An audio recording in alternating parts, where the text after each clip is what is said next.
42% రిజర్వేషన్లు కోట్ల మేము గెలుస్తామని మాకు నమ్మకం ఉంది. బరాబర్ చెప్తున్నాం, కోట్ల మేము గెలుస్తాం, బలంగా ఉంది. ఈడ జనాభా లెక్కలు ఉన్నాయి, డెడికేషన్ కమిషన్ ఉంది, కులాల వారిగా ఎంతమంది లెక్కలు ఉన్నాయి. మీరు బోగస్ లెక్కలు తీసినా కానీ 42% రిజర్వేషన్ రాని తర్వాత మేము చూసుకుంటాం అనుకున్నాం. కానీ ఈరోజు నువ్వేం మాట్లాడుతున్నావు? మేము పార్టీ పరంగా ఇస్తాం రిజర్వేషన్ అంటున్నావు. పార్టీ పరంగా ఏం కావాలి? భిక్షం ఇస్తావా?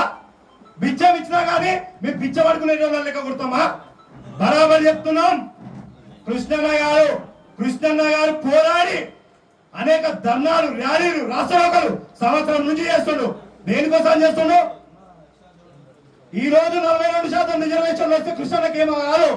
మా బిడ్డలు, మా బీసీ బిడ్డలు, మా బీసీ కులాలు సర్పంచ్ మీరు 77 ఏళ్ల నుంచి మీరే మంత్రులైరు, మీరే ముఖ్యమంత్రులైరు, మీరే ప్రధానమంత్రులైరు, మీరే రాష్ట్రపతులైరు.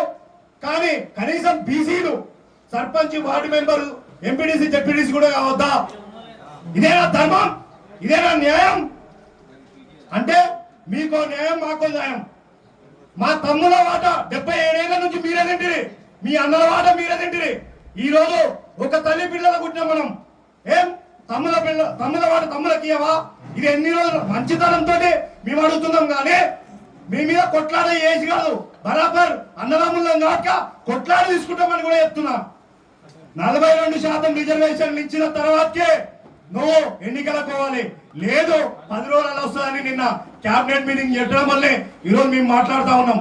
నిన్ను గౌరవించడం, నిన్ను ఆలింగనం చేసుకున్నాం, నిన్ను భుజాల మీద ఎత్తుకొని ఊరేగినాం. ఎందుకే ఊరేగినాం? 42% రిజర్వేషన్లు ఇస్తాను. మొన్న జూబ్లీహిల్స్ లో బీసీ బిడ్డ ఎందుకు గెలిచింది అనుకున్నావు?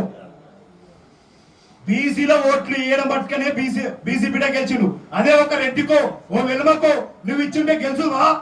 అర్థం చేసుకోవాలి. ఒకటేసారి చెప్తా, బరాబర్ చెప్తాం ముఖ్యమంత్రి రేవంత్ రెడ్డి గారికి. మేము మీకు గౌరవం ఇచ్చినాం.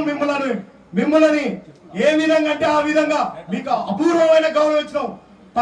వేరే ప్రతిపక్ష పార్టీలు తిడితే కూడా మేము తిట్టొద్దు, ముఖ్యమంత్రి గొప్ప వ్యక్తి, బీసీల పట్ల ఉండు అని బీసీలందరూ నీ వెన్నెంక ఉండి నీకు ఉడిగం చేస్తాం. ఇన్ని రోజులు నువ్వు సంవత్సరం నుంచి ఇస్తాం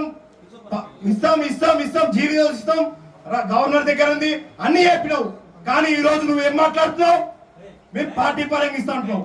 నువ్వు పార్టీ పరంగా రిజర్వేషన్లు ఇస్తే బిడ్డ, కృష్ణన్న గారి ఆధ్వర్యంలో రాష్ట్రాన్ని అగ్నిగుండం చేసి ఏ గ్రామాల మీ ఎమ్మెల్యేలు గాని మంత్రులు గాని ఒక్కరు కూడా బయటికి వెళ్ళాలని బరాబర్ మేము ఇక్కడ నుంచి డిమాండ్ చేస్తా ఉన్నాం.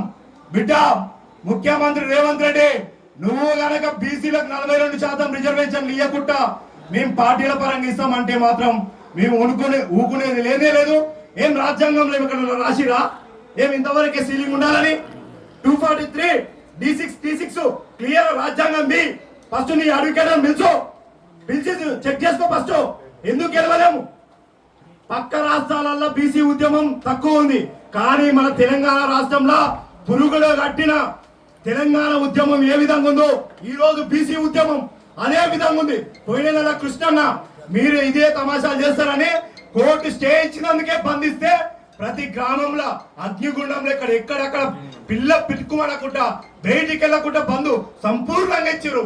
ఏ వెహికల్ తిరగలే, ప్రైవేట్ వెహికల్స్ తిరగలే, గవర్నమెంట్ బస్సులు తిరగలే, అదే విధంగా కాలేజీలు నడవలే, స్కూళ్ళు నడవలే, ఏమి నడవలేదు. ఎందుకు నడవలేవు?